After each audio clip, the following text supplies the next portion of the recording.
Alrighty, well, my next talk is Steve Aronson, titled Don't Throw Tater Tots at Lunch Ladies. And I have to admit that I didn't throw tater tots at lunch ladies, but I did bad things to lunch ladies. I'm sorry. Steve was a high school carpentry teacher for 13 years and is the founder of Teach Authentic.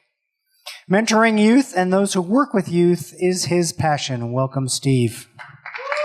Thank you.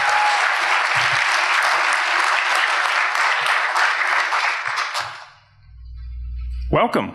How my time as a high school teacher opened my eyes to the importance of teaching ethics and wisdom. This is a true story about how a little bit of kindness can make a ripple effect into our community, which dovetails on the story we just heard.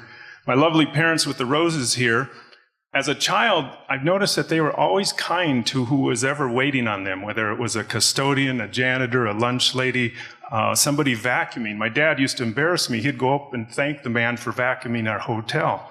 But later, what a wonderful thing. These are my wonderful lunch ladies. As a teacher, I got to know the people behind the scenes, the custodians, the lunch ladies, the office personnel, and I finally referred to these as the lunch ladies.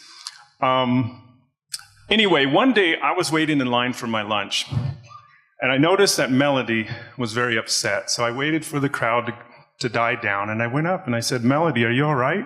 And she said, "No, a kid just treated me extremely rudely.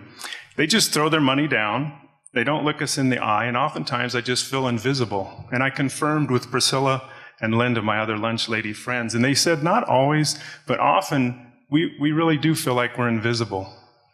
So I walked down the long, empty hall back to my classroom, and it was heavy on my heart because these ladies often brightened my day, because I had many tough days.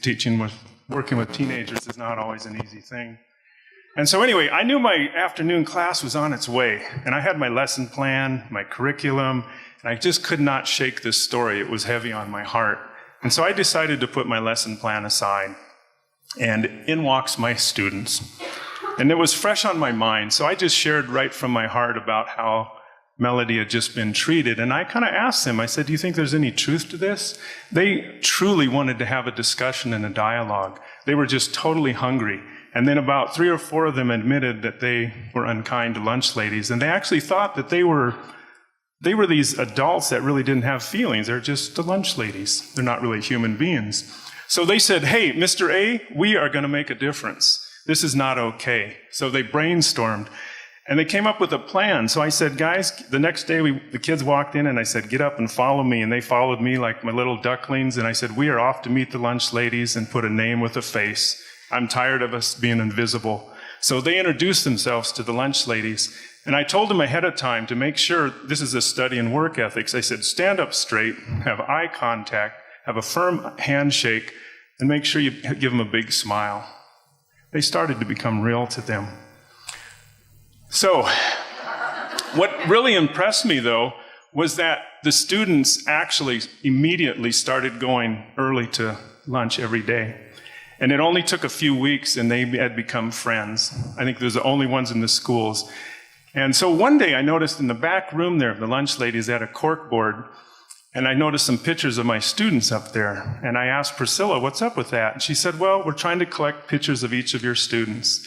And by the end of the semester, their corkboard was just full. And they had developed quite a relationship with the lunch ladies. And every so often, the door would knock, and in would walk Priscilla and Melody with a tray full of warm cookies or French fries. You do not know how happy that makes teenagers.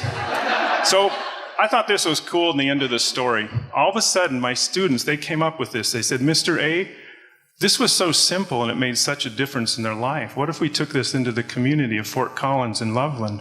And so they started going around town, and they would just smile and ask clerks how they were doing. And the truth is, the stories came back that they would look at them like, "What in the world are you teenagers up to?" And then they would notice the sincerity, and they would almost immediately just soften. And stories, and I don't have time to tell them, just started flooding in. One boy asked a woman how she was, and she looked at him like, "Why is this teenage boy talking to me?" And she realized he was being real. And she said, "You know what? I'm a single mom that makes minimum wage. And it is hard to work here. And thank you for asking me."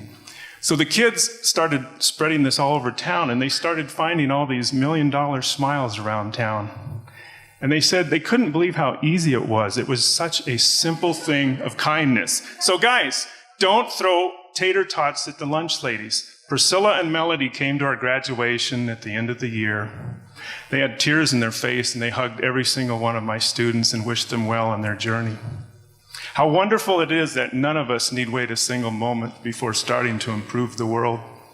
It is time to turn up the love and be kind to whomever is in front of you at any particular moment. Thank you.